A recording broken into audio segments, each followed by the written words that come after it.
পরিস্থিতি এমন ভয়াবহ আকার ধারণ করেছে। মাওলা হোসেন দেখতে পাচ্ছে বিপদের পর বিপদ। একটু দূরে গিয়ে যাওয়ার পরে একজন কবি ফারস্তাকের সাক্ষাৎ পাইলেন। তিনিও ডাক দিয়ে বলে, কুফার মানুষ ভালো নয়, তারা মত পরিবর্তন করে, আপনি সামনে যাবেন না।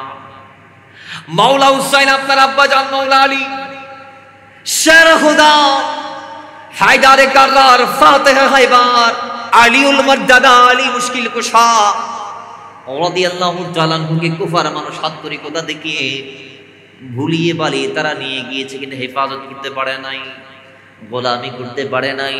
কুফার মানুষ সেকেন্ডে সেকেন্ডে পরিবর্তন করে তাদের মত। হুজুর আপনি যাবেন না, তারা ভালো নয়।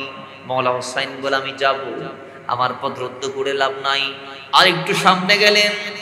আরেকটু সামনে যাওয়ার পরে মুসলিম রাদিয়াল্লাহু তাআলা এবং তার প্রিয় সন্তানকে যে শহীদ করেছে সেই মর্মান্তিক ঘটনা শুনলেন। মাওলা হোসেন তখন সিদ্ধান্ত পরিবর্তন করেছে, বলে আল্লাহর নবী রাহমাতাল লিল আলামিন আমি নবীর জন্য দোয়া করতে ছোট্ট অবস্থা থেকে আমি শুনে শুনে আসছি এই কথা। আল্লাহর নবী বলেছে, আল্লাহ আমার হুসাইন ময়দানে কারবালায় যখন ইয়াজিদের তরবারির নিচে গর্দানকে জুদা করে দিবে, দেহ থেকে মাথা যখন আলাদা করে দিবে, আল্লাহ হোসেন যখন শহীদ হবে, তখন তুমি আমার হুসাইনকে ধৈর্য দান করো, তুমি আমার হুসাইনকে ধৈর্য দান করো। বলে আসমানের মধ্যে যেই সূর্যের অবস্থান, সেই সূর্য আপন অবস্থান পরিবর্তন করতে পারে, কিন্তু আল্লাহর নবী তার মত কখনো পরিবর্তন হতে পারে? বলে না, বলে না পারে। নবী যেটা বলেছে সেটার বিপরীত হতে পারে? কয় আমি হুসাইন কারবালাতে যাব, এটা নবীর নির্দেশ। বলে হুসাইন তো কারবালাতে যাবে, নবী কে নওয়াসে হুসাইন ইবনে হায়দার লড়কপন কা ওয়াদা নিভানে চলে হে। হুসাইন রাদিয়াল্লাহু তাআলা কারবালাতে গিয়েছেন বাল্যকালে দেয়া নবীকে ওয়াদা রাখার জন্য। সুবহানাল্লাহ, আরো আসতে বলেন না, আরো আসতে বলেন না। তাহলে হুসাইন বলে আমি যাব, জীবন দেব, আজ থেকে ফয়সালা হয়ে গিয়েছে। তো বলে আমার সাথে যারা আসো তোমরা চলে যাও। তোমরা দেখে কেউ যায় না, লাইট বন্ধ করে দিলে কেউ যায় না। আয় হায় হায়, এখন সর্বশেষ সবার ইমানের একটা জোশ চলে আসে, সবাই বলতেছে জীবন দিয়ে আপনাকে হেফাজত করে আমাদের দায়িত্ব নেই। হুসাইন ততক্ষণ আপনাকে ময়দানে কারবালায় যাইতে দিব না যতক্ষণ আমাদের জীবন থাকবে। আগে আমরা মরবো, আমরা না থাকলে পরে আপনাকে যাইতে হবে, এটা পরের কথা। তবে আমরা থাকতে আপনাকে অস্ত্র ধারণ করতে দিব না, ময়দানে যাইতে দিব না। আমরা জীবন দিয়ে আগে আপনার গোলামি করব। আমাদের প্রস্থানের পর যে হুকুম আল্লাহর সেইভাবে হবে, তবে আমরা থাকতে আপনাকে আগাইতে দেব না। জোরে বলেন না সুবহানাল্লাহ।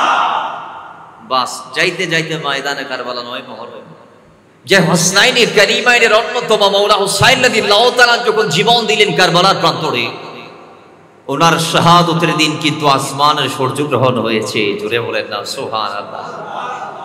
গোটা পৃথিবী অন্ধকার ছিল, গোটা পৃথিবী, বলেন বলেন, গোটা পৃথিবী অন্ধকার। আমি আপনাদের তাওয়াজ্জু চাচ্ছি, আপনাদের নজর চাচ্ছি, আপনাদের মুহাম্মদের আওয়াজ চাচ্ছি। দেখেন 7 দিন ছিল গোটা দুনিয়া অন্ধকার। বলে ওই 7 দিনের প্রথম দিন যদিও বা প্রথম দিনটাতে সূর্যগ্রহণ হয়েছে, বাকি পরের 7 দিন ছিল পৃথিবী অন্ধকার আচ্ছন্ন। এখন প্রশ্ন করতে পারেন, হুজুর তখন কি সূর্য ছিল না? হ্যাঁ ছিল, সূর্য ছিল। আলো কি দেই নাই? হ্যাঁ দিয়েছে। তবে সূর্যের আলোকে আলো বলে মনে হয় নাই, সেটা ভর দুপুরে একদম হালকা হালকা মনে হয়েছে। জোরে বলেন না। কেমন ছিলেন হুসাইন পাক? যে হুসাইন পাকের ইন্তেকালের পরবর্তী 6 মাস আসমানের কিনারায় লালের রক্তি লাল বর্ণের আভা ছিল। কি বর্ণের আভা? তার মানে লাল রঙের চিহ্ন ছিল। এখনো সেই চিহ্নের চিটে আছে, যেটাকে আমরা শাফাক বলছি, যেটাকে লালিমা বলা হয়। সূর্যাস্তের সময় যে পশ্চিম আকাশটা লাল হয়ে যায়, যদি প্রশ্ন করেন এটা কি, আমি বলবো এটা কারবালার স্মরণ আমাদেরকে প্রত্যেকদিন আল্লাহ করিয়ে দিচ্ছে। একটু জোরে বলেন না সুবহানাল্লাহ। এরপরও বান্দা কারবালাকে ভুলে গিয়েছে। আজকে কয়টা মসজিদে কারবালার স্মরণ হচ্ছে? মসজিদগুলোতে দেখবেন অনেক চাকচিক্য জাঁকজমক রূপে সাজিয়েছে এলাকাবাসী। কিন্তু মসজিদে তাকওয়াটা হতে পারে না। মসজিদে দেরার, যার কারণে ওখানে তাকওয়া নাই, ও সাইন নাই, মিলাদুন নবীর মাসে নবীর স্মরণ নাই, আছে না? দেখবেন এদেশের অনেক মসজিদ সবে বরাতের দিন তালাবদ্ধ থাকে, ইশারার নামাজ পড়ি মসজিদে তালা মারি দেই। সবে মেরাজের দিন দেখবেন অনেক মসজিদে ইশারার পর তালা লাগাই দেই। অন্তত আল্লাহ আমাদের কই মসজিদের মুসল্লি বা ওই এলাকার বাসিন্দা বানায় নাই যে এলাকাতে বরাতে কদরে শবে মেরাজে কারবালায় মিলাদুন নবীতে মসজিদকে তালা মারে। আল্লাহ যে আমাদেরকে সেই মহল্লায় সেই মসজিদে দেয় নাই, আমাদেরকে যেমন একটি পরিবেশ পরিস্থিতি এবং উপযুক্ত এলাকায় আল্লাহ আমাদেরকে দিয়েছেন, যেই এলাকায় কারবালার মাসে নামাজ হয় মুস্তাফা হোসেন করিমের স্মরণ হয়, যেই এলাকায় সফর মাসে আলা হযরতের স্মরণ হয়, যেই এলাকায় রবিউল আউয়াল মাসে নবীজির স্মরণ হয়, যেই এলাকায় রবিউল সানিতে সিদ্দিক আকবরের স্মরণ হয়, যেই এলাকায় জুমাদাল আউয়ালে মাওলা আলীর স্মরণ হয়, যেই এলাকায় জুমাদাল সানিতে গৌসে আজমের স্মরণ হয়, যেই এলাকায় এইভাবে করতে করতে করতে করতে যে এমন একটা উপযুক্ত এলাকায় আল্লাহ আমাদেরকে সেটআপ করেছে, আমাদেরকে নির্ধারণ করে দিয়েছে বাসস্থান করার জন্য, থাকার জন্য। এজন্য আল্লাহর দরবারে কালিমাত শুকর আদা করে আজকের এই মাহফিলের প্রারম্ভে জবান খুলে একবার পড়ি আলহামদুলিল্লাহ। সাথে সাথে আমরা দরুদ এবং সালামের হাদিয়া জানাচ্ছি আল্লাহর হাবিবের পাক স্মরণে, যিনি নবীদের নবী, রাসূলদের রাসূল, আকাদের আকা, দাতাদের দাতা, মালিকদের মালিক, মওলাদের মওলা। যেই নবী দুনিয়াতে এসে দুনিয়ার দাম বাড়ালেন, আমরা ওনাকে পেলাম, দাম আমাদেরটাও বেড়ে গিয়েছে। সুবহানাল্লাহ। সেই নবীজির কদমে দরুদ এবং সালামের হাদিয়া প্রেরণ করে একবার পড়ি দরুদ সাল্লাল্লাহু তাআলা আলাইহি ওয়া আলিহি ওয়াসাল্লাম। তার উম্মতকে দিয়েছেন ইসলাম, উম্মতকে দিয়েছেন লা আসআলুকুম।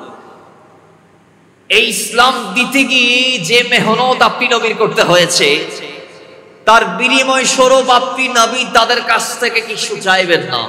অর্থাৎ যে উম্মতকে ইসলাম দিয়েছেন কষ্ট সাধ্যে মাধ্যমে, মেহনতের মাধ্যমে, যে উম্মতকে আপনি ইসলাম দিয়েছেন, যাদের জন্য আপনি মক্কা থেকে মদিনা হিজরত করলেন, যাদের জন্য আবিসিনিয়াতে হিজরত করলেন, যাদের জন্য আকাবাতে গিয়েছেন, যাদের জন্য আপনি সহ আপনার সাহাবায়ে কেরাম ঘরবন্দি হয়েছেন, গৃহবন্দী হয়েছেন, গৃহহীন হয়েছেন, এক পর্যায়ে যে উম্মতকে ইসলাম দিতে গিয়ে আপনি নবীকে নিজ মাতৃভূমি ছাড়তে হয়েছে, যাদের জন্য আপনি হিজরত করতে বাধ্য হয়েছেন, হিজরত করে কান্ত হন নাই, হিজরতের আগে তায়েফের ময়দানে গিয়ে যে উম্মতের জন্য কষ্ট করে পাথর খেয়েছেন, এবং খানে কাবার উঠানে যেই উম্মতকে ইসলাম রিপ্রেজেন্ট করতে গিয়ে নামাজের শিক্ষা দিতে গিয়ে আপনি নবীর নূরি কাঁধ মোবারকে উঠের ভাড়াল তুলে দেয়া হয়েছে, নারী ভুড়ি তুলে দেয়া হয়েছে, যাদের জন্য আপনি হুদের ময়দানে নিজ দন্তকে শহীদ করে দিলেন, সেই আপনি রাসূল তাদেরকে বলুন যাদেরকে ইসলাম দিয়েছেন, যে উম্মত এত কষ্ট করেছি, বিনিময় চাই না। বিনিময় আল্লাহ বলে ইয়া রাসূলুল্লাহ,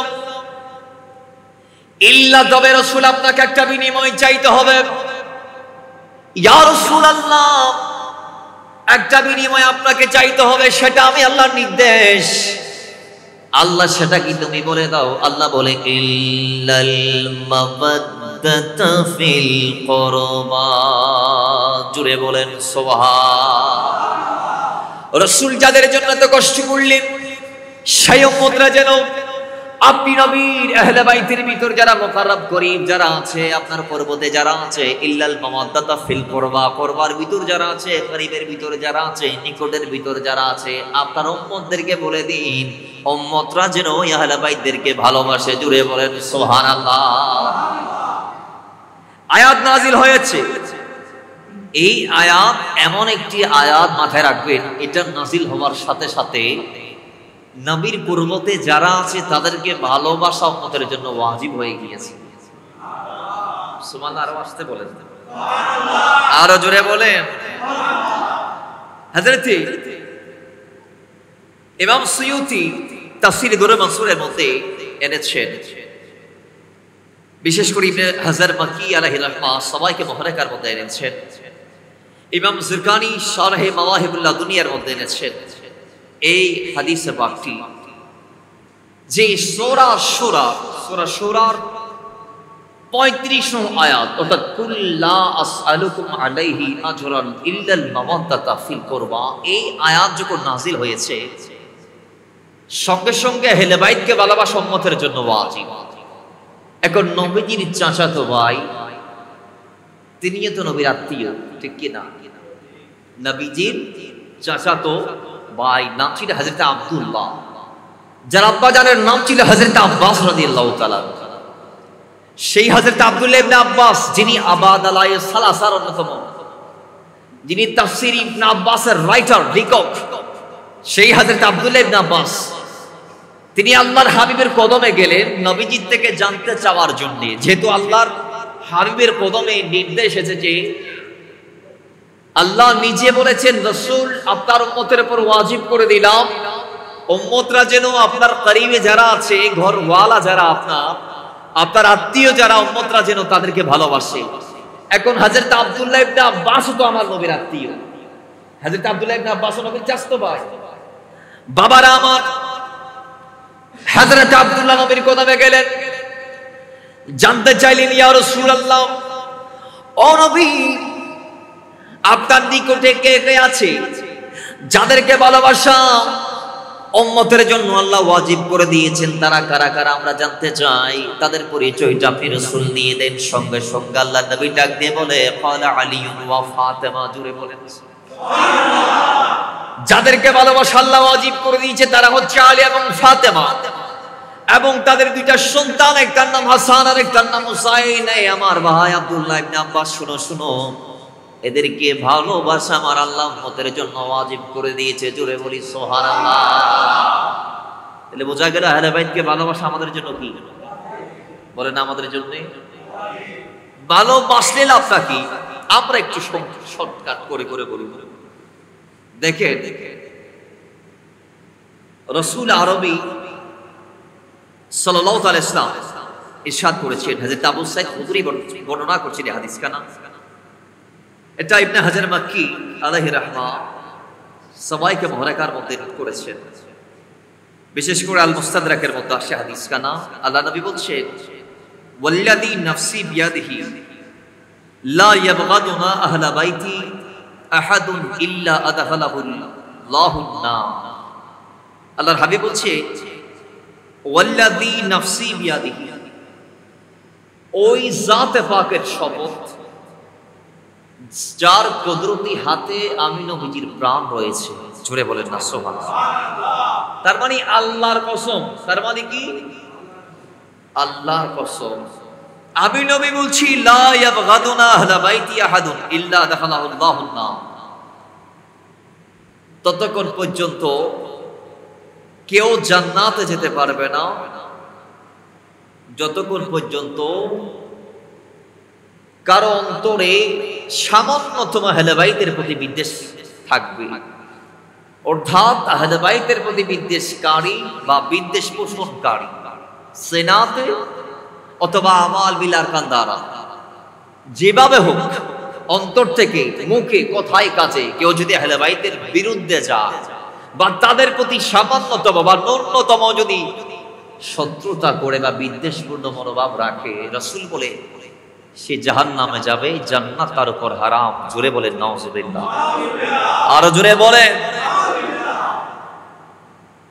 আরেক হাদিসের মধ্যে আমরা দেখতে পাচ্ছি, এটা ইমাম হাকিম আল মুস্তাদরাকের মধ্যে বর্ণনা করছেন, আল্লাহর হাবিব সাল্লাল্লাহু আলাইহি ওয়াসাল্লাম মাওলা হাসনাইন কারীমাইনকে দুই পাশে নিলেন, দুইজনকে দুই পাশে নিলেন। এই হাদিস বর্ণনা করছেন হযরত সালমান ফারসি। নবীজি তাদের দুইজনকে দুই পাশে নিয়ে বলছেন, মান হাব্বাহুমা হাব্বানি, এই দুই সন্তান হাসান ও হুসাইন এদেরকে যে ভালোবাসে সে আমি নবীকে ভালোবাসে। ওয়া মান হাব্বানি আহাব্বাহুল্লাহ, আর যিনি আমি নবীকে ভালোবাসে সে আল্লাহকে ভালোবাসে। ওয়া মান হাব্বাহুল্লাহু ওয়া দাখালাহুল জান্নাহ, আর যে আল্লাহকে ভালোবাসে তার জন্য জান্নাত হচ্ছে হাদিয়া। একটু জোরে বলেন না সুবহানাল্লাহ। পরে নবী বলছেন, ওয়া মান আবাগাদাহুমা আবাগাদানি ওমান আবাগাদানি আবাগাদাহুল্লাহ ওমান আবাগাদাহুল্লাহু আদখালাহুন নার। নবীজি বলছেন, আর এই দুইজন হাসান আর হুসাইন, এদেরকে যে ভালোবাসে না, যে এদের বিরুদ্ধে, সে আমি নবীর বিরুদ্ধে, সে আমি নবীর বিরুদ্ধে, যে আমি নবীর বিরুদ্ধে সে আল্লাহর বিরুদ্ধে, যে আল্লাহর বিরুদ্ধে জাহান্নাম তার জন্য হাদিয়া, জাহান্নাম তার জন্য। তাহলে বলুন, আমরা জান্নাত চাই নাকি জাহান্নাম চাই? আওয়াজ আরো আসতে, আমরা জান্নাত চাই না জাহান্নাম চাই? জান্নাত যদি আমরা চেয়ে থাকি, তাহলে হাসনাইনে কারিমানের পদাঙ্ক এবং তাদেরকে অনুসরণ অনুকরণ এবং তাদের কদম মোতাবেক চলার দরকার আছে না নাই? আরো জোরে বলুন, আছে না নাই? শুধু কারবালার মাস আসলে মওলা হোসাইনের স্মরণ করলাম, একটু বসলাম, শুনলাম, বাসায় গেলাম, সারা বছর হোসাইনে পাকের আদর্শকে লাথি মারলাম বা বিদ্যাঙ্গুলি দেখালাম, নাউজুবিল্লাহ। আজকে সমাজে তো এটা চলছে, সমাজে তো আজকে এটা চলছে। মওলা হোসাইন জীবন দিয়েছেন কি জন্য? প্রশ্ন উত্তর আসবে হককে প্রতিষ্ঠা করার জন্য। আজকে মুসলমান ভাই হককে দাফন করে দিচ্ছে, ঠিক কি না? হককে আজকে কারা দাফন করতেছে? মুসলমান। যার দরুন মসজিদে আকসা আজকে আমাদের হাত ছাড়া। মাআযাল্লাহ, আল্লাহ মাফ করুন, আলিয়াযুবিল্লাহ, আল্লাহর কাছে পানা চাই। এমন একটি দিন আসবে যেদিন আল্লাহর হাবিবের ওই বাণীটা সত্যায়ন হবে। মওলা আলী বলেছেন, যে নবীজি বলেছেন, একদিন আসবে যেদিন খানে কাবাও আমাদের হাতে থাকবে না, খানে কাবাও আমাদের হাতে থাকবে না। তখন কি হবে? ওই হাবশী একজন ব্যক্তি, কালো একজন ব্যক্তি, যার পা গুলো আঁকা বাঁকা, তার পায়ের প্যান্ডলি ছোট্ট ছোট্ট, ওই আঁকা বাঁকা পায়ের প্যান্ডলি ছোট্ট, ওই ব্যক্তিটা খানে কাবাকে নিচ কোড়াল দিয়ে ইট একটা একটা করে তুলে ফেলবে। খানে কাবার ইট একটা একটা করে উঠাবে, পাথরগুলো। সেই দিন আমাদের সামনে আসবে। কারণ পুরো পৃথিবীতে আমরা মুসলমান আছি 200 কোটির ঊর্ধ্বে, কিন্তু 200 কোটি মুসলমান আজকে ঘুমন্ত সিংহের মতো ল্যাব গম্বল গায়ে দিয়ে ঘুমাচ্ছে, ঠিক কি না? বলেন না, বলেন না, ঠিক কি না? কিন্তু মসজিদ আকসা, যেটা আমাদের প্রথম কিবলা ছিল, যে আকসার দিকে কিবলা মুখ করে আল্লাহর হাবিব 17 মাস তিনি নামাজ আদা করেছেন, সেই আকসাতে আজকে আমার আপনার মুসলমান ভাইকে ঢুকে নামাজ পড়তে দিচ্ছে না ইহুদিরা। কথা বলেন, ঠিক কি না? আমরা কোনো প্রতিবাদ করছি?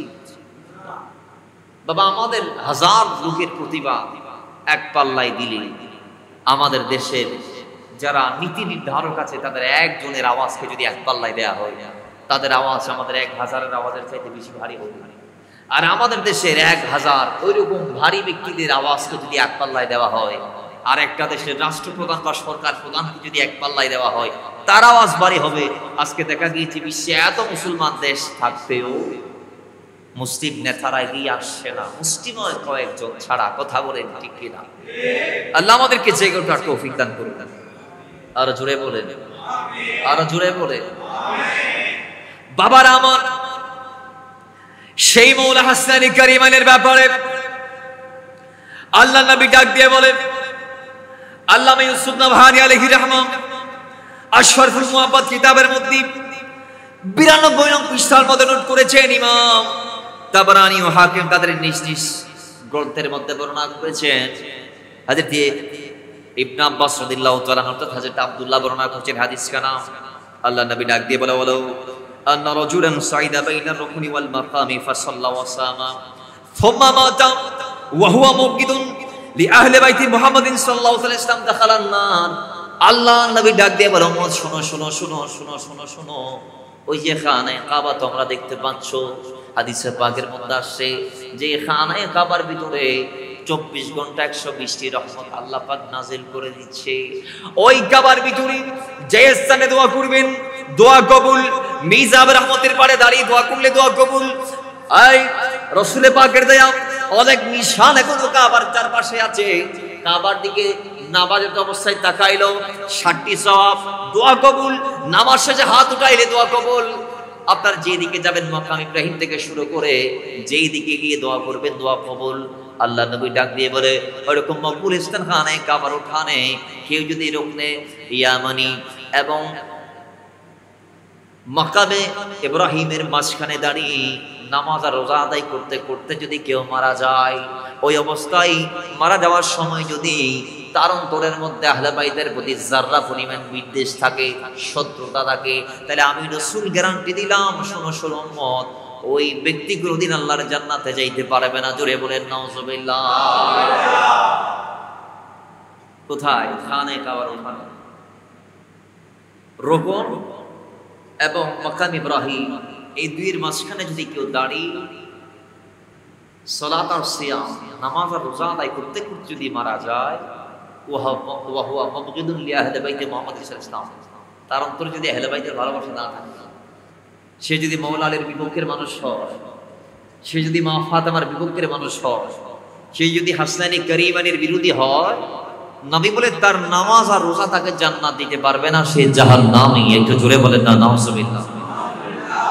তাহলে আমরা নামাজ রোজা আদায় করার পরে বোঝা গিয়েছে হাদিস থেকে, সেই নামাজ আর রোজা তখনই আদায় হবে যখন আমাদের অন্তরে আহলে বাইতের মুহাব্বত থাকবে। জোরে বলেন।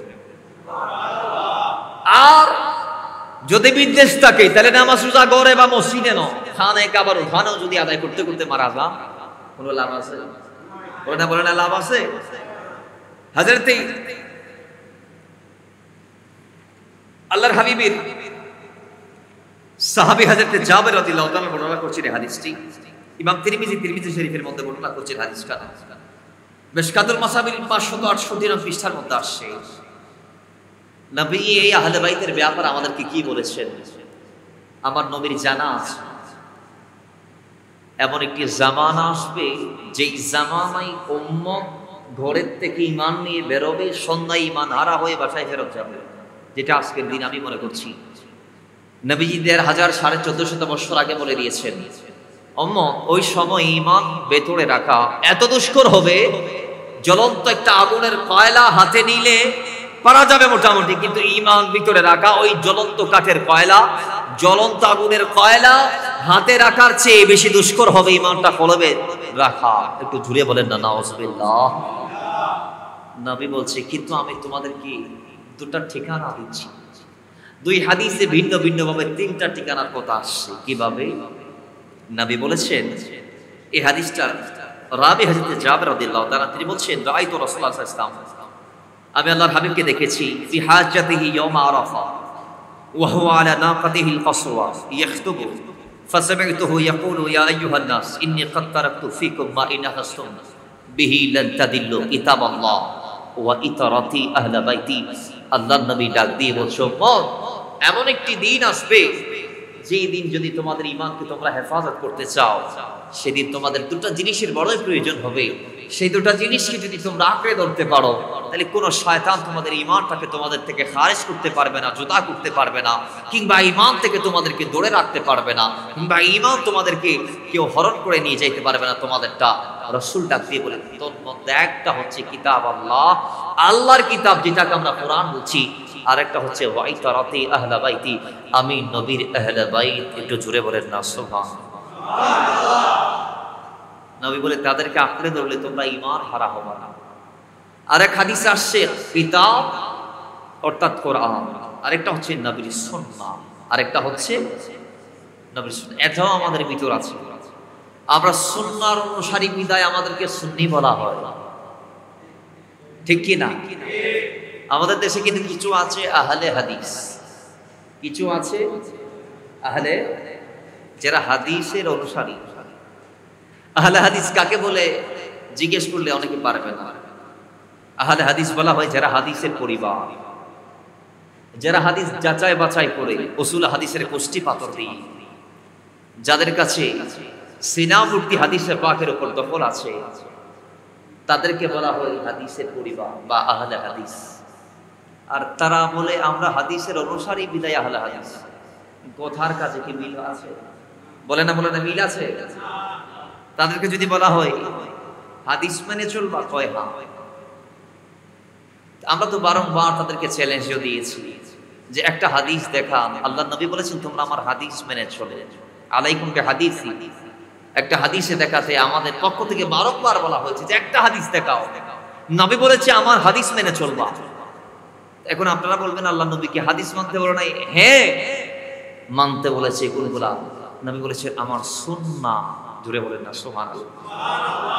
নবী যে বলেছেন আলাইকুম বিসুন্নতি উম্মত, হাদিস মানা তোমাদের পক্ষে সম্ভব নয়, সমস্ত হাদিস মানা তোমাদের পক্ষে সম্ভব নয়। এটা আমি হাদিস দ্বারা যেগুলাকে সুন্নাহ সাবিত করে দিয়েছি তোমরা সেগুলাকে মেনে চলো, কারণ আমি নবী বলেছি আলাইকুম বিসুন্নতি, তোমরা আমার সুন্নাহ মেনে চলো। জোরে বলেন না সুবহানাল্লাহ। এজন্য আমরা আহলে সুন্নাত, জোরে বলেন আহলে সুন্নাত।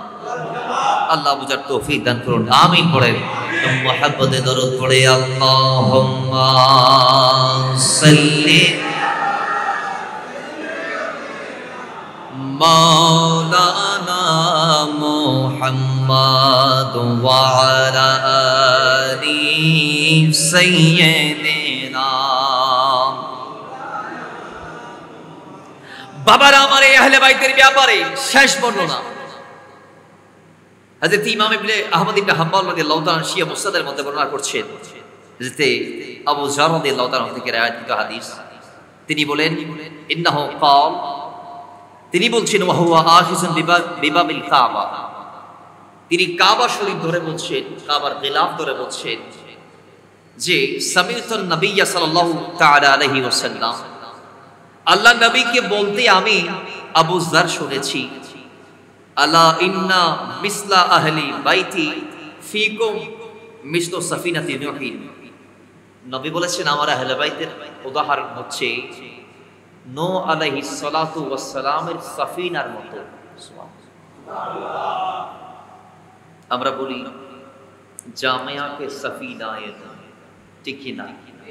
বলেন না ঠিক কি না? সেই সাফিনায়ে নূহের তুলনা আল্লাহর হাবিব হাদিসে দিয়েছেন এই আহলে বাইতের ব্যাপারে। নবী বলেছেন আমার আহলে বাইতের উদাহরণ হচ্ছে নূহ আলাইহিস সালাতু ওয়াস সালামের সাফিনা তথা নৌকার মতো। মান রাকিবাহা নাজা ওয়া মান তাখাল্লাফা আনহা আহলাকা, যে ব্যক্তি আহলে বাইতের সাফিনাতে আরোহণ করবে সে নাজাত পেয়ে যাবে। জোরে বলেন না সুবহানাল্লাহ। তাইলে তাদেরকে ভালোবাসার দরকার আছে না নাই? তাদেরকে মহব্বত করার দরকার আছে না নাই? তাদেরকে আঁকড়ে ধরার দরকার আছে না নাই? মাথায় রাখবেন সূরা শুরার এই আয়াত লা আসআলুকুম আলাইহি আজরান ইল্লাল মাওয়াদ্দাতা ফিল কুরবা যেদিন থেকে নাযিল হয়েছে সেদিন থেকে কেউ চাইলেও আর হুসাইনে পাকের বিরুদ্ধে যাওয়ার সুযোগ নাই। আল্লাহ দরজা বন্ধ করে দিয়েছেন, তালা লাগিয়ে দিয়েছেন। তুমি যদি ইয়াজিদের বাদশাহ হয়ে থাকো তারপরে তোমাকে হুসাইনকে ভালোবাসতে হবে যদি তুমি ঈমানের পরিচয় দাও। জোরে বলেন সুবহানাল্লাহ। আর যদি বলে ঈমানের দরকার আমার নাই, তাহলে কোরআন মানার প্রশ্ন আসে না, ঠিক কি না? কথা বলে না ঠিক কি না? সেদিন কারবালার মাঠে কি কেউ টাকার কাছে বিক্রি হয়ে গিয়েছিল। হাজার হাজার কুফাবাসী যারা 12,000 এক সপ্তাহে মওলানা হোসেনের প্রতিনিধি হযরত মুসলিমের হাতে হাত দিয়ে বায়াত দিয়েছে, যারা এক সপ্তাহ ব্যাপী এত আপ্যায়ন মহব্বত দেখিয়েছে যে হুজুর আর বড় তাইয়ুন, আর বড় তাইয়ুন, আর বড় তাইয়ুন আমার পরে আসে। এত মহব্বত যারা দেখিয়েছিল হযরত মুসলিমকে, এক সপ্তাহের মাথায় একটু পরিস্থিতি 19 থেকে 20 গেছে। 19 থেকে এখনো মার শুরু হয় নাই। নোমান বিন বশিরকে বাদ দিয়ে ওইখান থেকে ইয়াজিদ বাহিনীর একজন কুফার জমিন থেকে চিঠি পাঠায়। তার চিঠি পাওয়ার সঙ্গে সঙ্গে ইয়াজিদ বলে কুফার জমিন তো শেষ হয়ে যাচ্ছে, তাড়াতাড়ি মুসলিমকে দমন করার জন্য আমি আরেকজন প্রতিনিধি পাঠাবো। বাস পাঠাতে উবাইদুল্লাহ ইবনে জিয়াদ, তিনি গিয়ে গভর্নিং হাউস থেকে ঘোষণা দিলেন যে যদি বাঁচতে চাও হুসাইনের তাবেদারি বাদ দিয়ে দাও। নাউজুবিল্লাহ করে বলেন। এতটুকুতে কুফাবাসী উঠে গেছে। কয় হযরতে মুসলিম রাদিয়াল্লাহু তাআলা মাগরিবের সালাত আদা করার জন্য দাঁড়ালেন, পেছনে 500 মুসল্লি। ঘোষণা যখন বাইরে এলান দেয়া হয়েছে, সালাম ফিরিয়ে দেখতেছেন একজনও নাই। নামাজ শেষ করে দেখতেছেন একজনও নাই। ও মসজিদের কোন একজন আছে হযরত আমি, যাকে আল্লাহর হাবিব সেদিন কবুল করেছিলেন কুফাবাসীদের ভিতর হযরত মুসলিমকে আশ্রয় দেওয়ার জন্য। তিনি এসে বলে হুজুর সবাই তো বাড়িতে চলে গিয়েছে, ঘরের দরজা বন্ধ করে দিয়েছে ইয়াজিদের ভয়ে, আমি জীবন দিয়ে আপনাকে হেফাজতের জন্য মসজিদের বাইরে দাঁড়িয়ে আছি, জুড়ে বলেন না আরেক বর্ণনার মধ্যে আসছে তাওয়া নামে এক মহিলার উপর আশ্রিত ছিলেন হযরত মুসলিম রাদিয়াল্লাহু তাআলা। যাই হোক, সে কুফার জমিনে সবাই পরিবর্তন হয়ে গেল, সেখানে হুসাইনি ছিল কি ছিল না? বলেন না বলেন না, সেখানে হুসাইনি যিনি হযরত মুসলিমকে বাড়া দেওয়ার জন্য যথেষ্ট ছিলেন। কারবালার ময়দান হুসাইন, যদিও বা হুর বিন ইয়াজিদ রিয়াহি 1000 কাফেলার 1000 বাহিনীর প্রধান ছিলেন ইয়াজিদের, যিনি প্রথম মওলা হোসেনকে পথরুদ্ধ করে দিয়েছিলেন কারবালার প্রান্তরে, যিনি বলেছেন আমি ইয়াজিদের পক্ষ থেকে এসেছি, হুজুর আমাকে দায়িত্ব দেওয়া হয়েছে আপনাকে যেন চুল পরিমাণও সামনে যাইতে না দেই, হুজুর আপনি দোহায় লাগি আমার কথা শোনেন, আমি আপনার পিছনে জোহর এবং আসরের নামাজ আদায় করেছি, আমি আপনাকে বুঝতে দেই নেই যে আমি ইয়াজিদের গুস্তাখি, হুজুর আমি আপনাকে অনুরোধ করছি আপনি আর সামনে যাবেন না, আমার উপর নির্দেশ যে আপনাকে এখানে অবস্থান করাতে হবে। জুড়ে বলেন নাউজুবিল্লাহ। বাবারা তিনি জিনিসটা এমন ভয়াবহ পর্যায়ে যাবে তার জানা নাই, যাইতে যাইতে যাইতে যাইতে পরিস্থিতি এমন ভয়াবহ আকার ধারণ করেছে, মওলা হোসেন দেখতে পাচ্ছে বিপদের পর বিপদ। একটু দূরে গিয়ে যাওয়ার পরে একজন কবি ফারস্তাকে সাক্ষাৎ পাইলেন, তিনিও ডাক দিয়ে বলে কুফার মানুষ ভালো নয়, তারা মত পরিবর্তন করে, আপনি সামনে যাবেন না। মাওলা হুসাইন আপনার আব্বা জান মাওলা আলী শের খুদা হায়দারে কাররার ফাতিহা হায়বার আলীউল মারদাদা আলী মুশকিল কুশা রাদিয়াল্লাহু তাআলা আনহুকে কুফার মানুষ হাতরিকতা দেখিয়ে ভুলিয়ে বালি তারা নিয়ে গিয়েছে, কিন্তু হেফাজত করতে পারে নাই, গোলামি করতে পারে নাই। কুফার মানুষ সেকেন্ডে সেকেন্ডে পরিবর্তন করে তাদের মত, হুজুর আপনি যাবেন না, তারা ভালো নয়। মওলা হোসেন বলে আমি যাব, আমার পথ রদ্দ করে লাভ নাই। আরেকটু সামনে গেলেন, আরেকটু সামনে যাওয়ার পরে মুসলিম রাদিয়াল্লাহু তাআলা এবং তার প্রিয় সন্তানকে যে শহীদ করেছে সেই মর্মান্তিক ঘটনা শুনলেন। মওলা হোসেন তখন সিদ্ধান্ত পরিবর্তন করেছে, বলে আল্লাহর নবী রাহমাতাল লিল আলামিন আমি নবীর জন্য দোয়া করতে ছোট্ট অবস্থা থেকে আমি শুনে শুনে আসছি এই কথা। আল্লাহর নবী বলেছে আল্লাহ আমার হুসাইন ময়দানে কারবালায় যখন ইয়াজিদের তরবারির নিচে গর্দানকে জুদা করে দিবে, দেহ থেকে মাথা যখন আলাদা করে দিবে, আল্লাহ হোসেন যখন শহীদ হবে তখন তুমি আমার হুসাইনকে ধৈর্য দান করো, তুমি আমার হুসাইনকে ধৈর্য দান করো। বলে আসমানের মধ্যে যেই সূর্যের অবস্থান সেই সূর্য আপন অবস্থান পরিবর্তন করতে পারে, কিন্তু আল্লাহ নবী তার মত কখনো পরিবর্তন হতে পারে বলে না, বলে না পারে। নবী যেটা বলেছে সেটার বিপরীত হতে পারে। কয় আমি হুসাইন কারবালাতে যাব, এটা নবীর নির্দেশ। বলে হুসাইন তো কারবালাতে যাবে, নবী কে নওয়াসে হুসাইন ইবনে হায়দার লড়ক পান কা ওয়াদা নিভানে চলে হে। হুসাইন রাদিয়াল্লাহু তাআলা কারবালাতে গিয়েছেন বাল্যকালে দেয়া নবীকে ওয়াদা রাখার জন্য। সুবহানাল্লাহ, আরো আসতে বলেন না, আরো আসতে বলেন না। তাহলে হুসাইন বলে আমি যাব, জীবন দেব, আজ থেকে ফয়সালা হয়ে গিয়েছে। তো বলে আমার সাথে যারা আসো তোমরা চলে যাও, তোমরা দেখে কেউ যায় না, লাইট বন্ধ করে দিলে কেউ যায় না। আয় হায় হায়, এখন সর্বশেষ সবার ইমানের একটা জোশ চলে আসে, সবাই বলতেছে জীবন দিয়ে আপনাকে হেফাজত করে আমাদের দায়িত্ব নেই।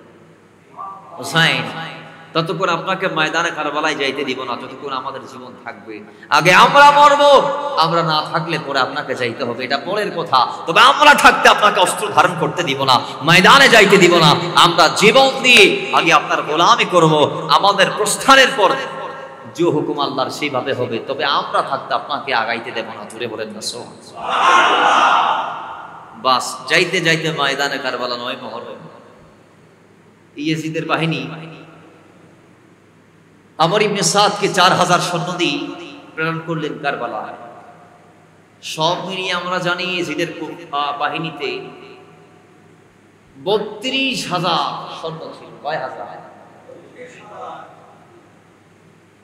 ফোরাত নদীর তীরে ছিল 22000, কুফার অলিতে গলিতে 10000, টোটাল কয় হাজার হয়েছিল? 32000। এত সৈন্যের ভিতরেও এমন কিছু ব্যক্তি ছিল যারা গোলামি করেছে ইয়াজিদের, বেতন নিয়েছে ইয়াজিদ থেকে, চাকরি করেছে ইয়াজিদের, কিন্তু জীবন দিয়েছে হুসাইনের কদমে। জীবন দিয়েছে, আরো জোরে বলুন, জীবন দিয়েছে। আমরা কিন্তু দেখতে পাচ্ছি এটার ভিন্ন। আমাদের দেশে এখানে অনেক ব্যক্তি বিভিন্ন রাজনৈতিক দলের ব্যানারের সাথে জড়িত আছেন, আরো জোরে বলুন আছে না নাই? কিন্তু জশ্নের জুলুস যখন বন্ধ করা হয় তখন এরা চুপসে যায়, আমরা পারতেছি না। কেন? হযরত হুর বিন ইয়াজিদ রিয়াহি যদি ইয়াজিদ থেকে বেতন নিয়ে ইয়াজিদের চাকরি করে তিনি যদি আবার হুসাইনের জন্য জীবন দিতে পারে, তাহলে আমিও আপনি পারবো কি পারবো না? জোরে বলুন, পারবো কি পারবো না? পারার দরকার আছে না নাই? দেখেন 9 মুহররম রাতের বেলা সিদ্ধান্ত হয়েছে হুর বিন ইয়াজিদ বলে, আমি এখনো বুঝতে পারছি না, দেখি কাল ফজর পর্যন্ত ওয়াইট করলেন। তিনি 1000 বাহিনীর প্রধান, রাতের বেলা গেলেন মওলা হোসেনের কদমে, হুজুর আমি একটা নিউজ পেয়েছি কালকে আপনাদের উপর হামলা করা হবে। হুজুর আপনাদের আশপাশে 1000 বাহিনী যেগুলো আপনাদেরকে ঘেরাও করেছে এদের বাহিনীর প্রধান আমি। হুজুর আমি আপনাকে প্রথম প্রত্যুত্ত করেছিলাম কারবালাতে। হুজুর আমি হুর বলছি আপনি চলে যান আজকে রাতে আপনি। হুজুর আমি বধির হয়ে যাব, অন্ধ হয়ে যাব, দেখার পর আপনাকে বারণ করবো না, হুজুর আপনি চলে যান। মওলা হোসেন বলে, আমি যাওয়ার জন্য আসিনি দেখি, আমি জীবন দেওয়ার জন্য এসেছি। আরো জোরে বলে। আমার দেশে একদল বলে, হুসাইন ইয়াজিদের হাতে যদি হাত না দেয় তাহলে তিনি 3টা প্রস্তাব কেন দিয়েছিলেন? আমি বললাম, বোকা, 3টা প্রস্তাব কি কি আগে সেগুলোর দিকে তাকাও।